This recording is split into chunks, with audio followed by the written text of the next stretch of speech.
បាទជំរាបសួរថ្ងៃនេះខ្ញុំនឹងបង្ហាញបងប្អូនពីរបៀបធ្វើស្ងោរជ្រក់ជើងមាន់ជូហិលហើយសម្រាប់ជើងមាន់នេះដែរយើងអាចយកមកឆ្នៃបានច្រើនមុខអញ្ចឹងណាហើយរបៀបធ្វើវាក៏អត់ពិបាកដែរបងប្អូនហើយយើងបានជូហិលអញ្ចឹងណាបាទហើយបន្តិចទៀតយើងទៅតាមដានទស្សនានេះធ្វើនឹងគ្រឿងផ្សំជាមួយខ្ញុំទាំងអស់គ្នា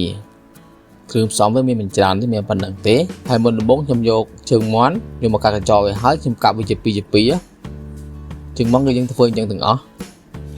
កាប់វាជា2មក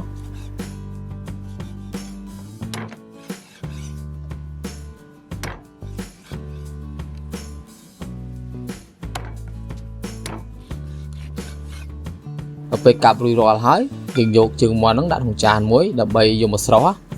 ហើយយើងដាំទឹកឲ្យពុះមកបន្តមកទៀតយើងយកទឹកដែលពុះហើយហ្នឹងយកមកស្រុះតែម្ដងមកហើយយើងទុកវាសិនមកទុកមកស្ទុះទៅហើយពេលយើងចាំជើងមាន់យើងយកម្ទេសយកមកកិនសិនហើយម្ទេសខ្ញុំមានម្ទេសខៀវនិងម្ទេសក្រហមយើងដាក់ពីរពណ៌ទៅឲ្យវាកាត់គ្នាល្អហើយយើងយកទៅកិនតែម្ដងមកដល់ពេលកិនម៉ត់ហើយយើងយកវាដាក់ក្នុងចានសិនមកហើយឥឡូវយើងមកស្ងោរតែម្ដងហើយមុនដំបូងដាក់ទឹក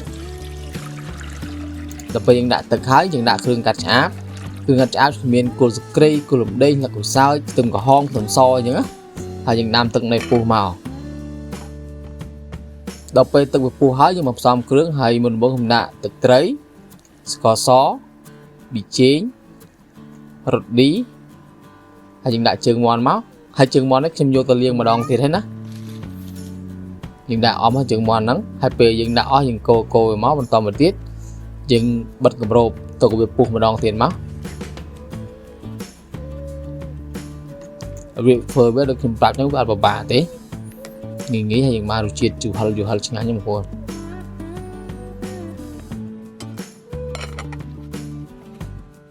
នេះដល់ពេលវាពុះប៉ុណ្ណឹងហើយបន្តមកទៀត